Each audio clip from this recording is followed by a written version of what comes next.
സംസ്ഥാനം തെരഞ്ഞെടുപ്പ് ചൂടിലേക്ക് കടക്കുമ്പോൾ ജനമനസ്സറിയാൻ 24 ഡിജിറ്റൽ സർവേ. തെരഞ്ഞെടുപ്പിൽ ആര് വീഴും ആര് വാഴും? ജനമനസ്സറിയാൻ 24 നടത്തുന്ന അഭിപ്രായ സർവേയിൽ ലോകമെമ്പാടുമുള്ള മലയാളികൾക്ക് പങ്കെടുക്കാം. നിയമസഭാ തെരഞ്ഞെടുപ്പിലേക്ക് കേരളം കടക്കുമ്പോൾ ജനമനസ്സറിയുകയാണ് 24 ഡിജിറ്റൽ സർവേ ലക്ഷ്യമിടുന്നത്. സംസ്ഥാനത്തിന്റെ രാഷ്ട്രീയ സ്പന്ദനങ്ങളും വിവാദ വിഷയങ്ങളിൽ ജനങ്ങളുടെ നിലപാടുകളും രേഖപ്പെടുത്തുകയാണ് അഭിപ്രായ സർവേയിലൂടെ 24. കേരളത്തിൽ ഭരണത്തിലെത്തുക ഏത് മുന്നണി? ആരാകും അടുത്ത മുഖ്യമന്ത്രി? സംസ്ഥാനത്ത് ഭരണവിരുദ്ധ വികാരമുണ്ടോ? ശബരിമല സ്വർണ്ണക്കൊള്ളയും ആരോഗ്യരംഗത്തെ വിവാദങ്ങളും തുടങ്ങി വിവിധ വിഷയങ്ങളിൽ ജനങ്ങളുടെ നിലപാടറിയുകയാണ് സർവേയിലൂടെ. വോട്ടേഴ്സ് ആർക്കൊപ്പം നിൽക്കും?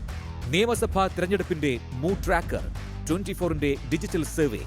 സർവേയിൽ പങ്കെടുക്കാൻ QR കോഡ് സ്കാൻ ചെയ്യാം. മെഗാ ഡിജിറ്റൽ പോളിൽ പങ്കാളിയാകാം. News desk 24. ലോകത്തെവിടെയായാലും ഏത് സമയത്തും 24 വാർത്തകളും ഓഗ്മെന്റഡ് റിയാലിറ്റി പാക്കേജുകളും എക്സ്പ്ലെയിനറുകളും വിശദമായി കാണാൻ ഞങ്ങളുടെ യൂട്യൂബ് ചാനൽ നിങ്ങൾക്ക് സബ്സ്ക്രൈബ് ചെയ്യാം.